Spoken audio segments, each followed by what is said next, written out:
Tutorial mga boss kung paano ma-achieve ang ganitong kulay at kung anong pintura ang ginamit natin dito.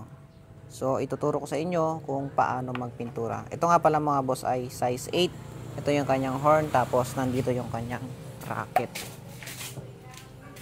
Ito yung kanyang racket mga boss. So kailangan tanggalin nyo muna yung racket para makapagpintura kayo ng dalawang klase ng pintura. So papakita ko na sa inyo kung nandito yung box natin.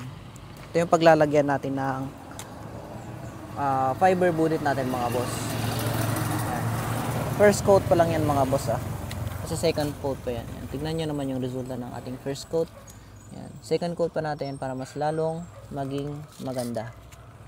Ayan. Stay tuned lang mga boss, tuturo ko sa inyo. Ganito lang mga boss yung diskarte pag magtututone kayo ng horn. Ano ba yan? Halimbawa ito gawin yung black, tapos ito gagawin yung red o kung anong gusto nyong kulay. Yan.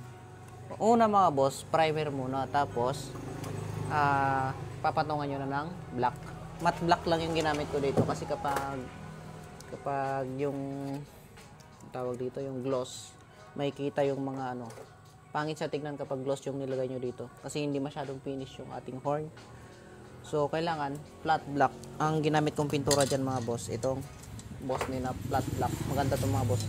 Acrylic siya, madaling matuyo. Tapos pag natuyo mga boss, pwede nyo nang lagyan ng tawag dito, masking tape.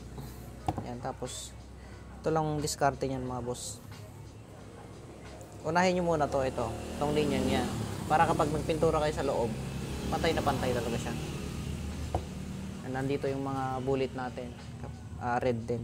So gagawin din natin yan is yung red para maganda siyang tingnan.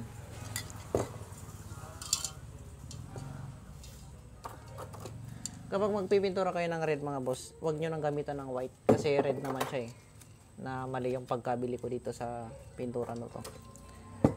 Yung primer gray kasi pwede nyo na agad patungan ng red na basta dark, basta mga dark, hindi nyo na kailangan ng white. Pwede tong white na to kapag neon yung mga pintura nyo, kaya yellow, kaya green, kaya orange, hindi ko lang alam kung papatungan nyo pa ng white ng undercoat. Tapos pagkatapos nyo yung pinturan mga boss, kailangan nyo i-clear coat. Yun yung tinatawag na clear na paint para mas tumigas yung pintura natin pag natuyo. Hindi naman masyadong gawing 45. Basta hindi lang lumampas dito.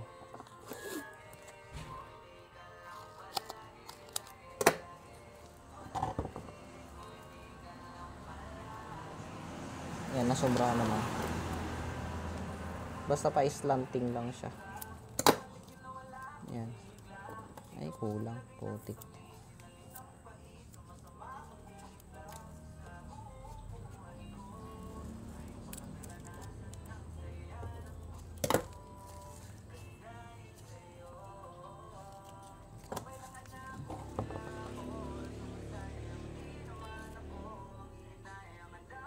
Tapos bro, video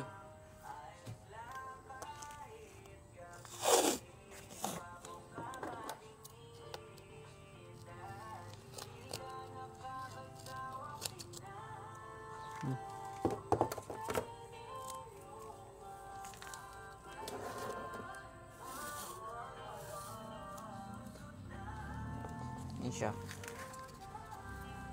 Kailangan lapat na lapat yung masking para pag nagpintura ka, nag-spray ka ng paint, hindi mapapasukan ng pintura yung loob niya para hindi masira yung result.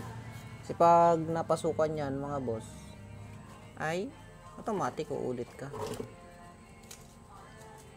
Kaya dapat na lapat talaga.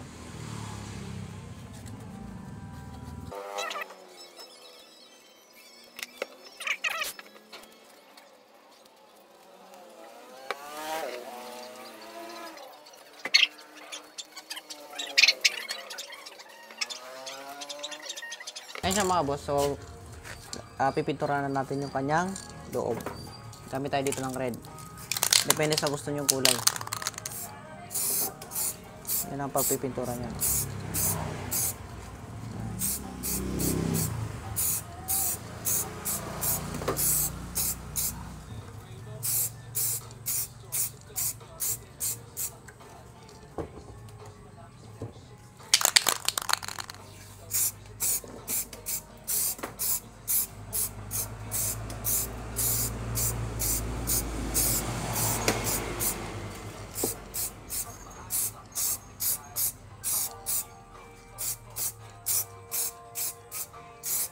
Yan, so okay na yan mga boss. Kailangan muna nating patuyuin para mas maganda yung resulta niya kapag nag second coat tayo. Bilad muna natin para matuyo.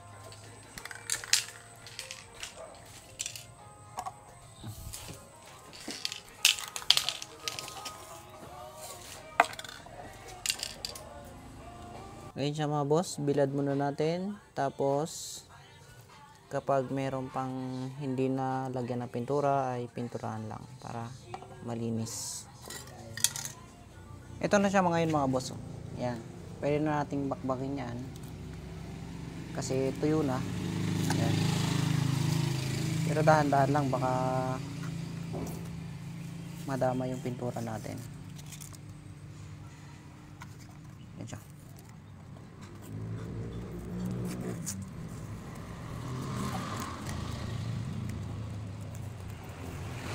Yun. Napakaangas. Ganito lang ang diskarte mga boss. Para sa pantay at malinis na resulta sa pagpipintura ng corn na tutog. Yan o.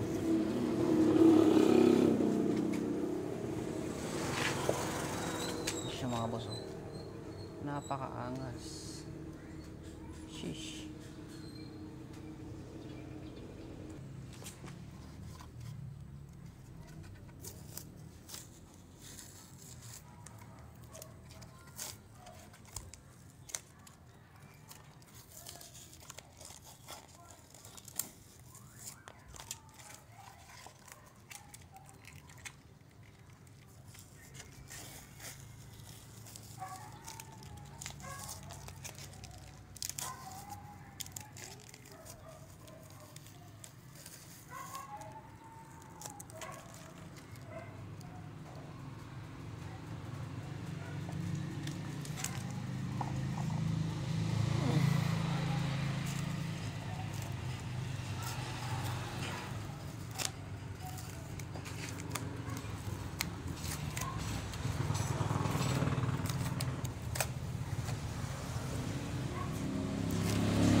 Tama na.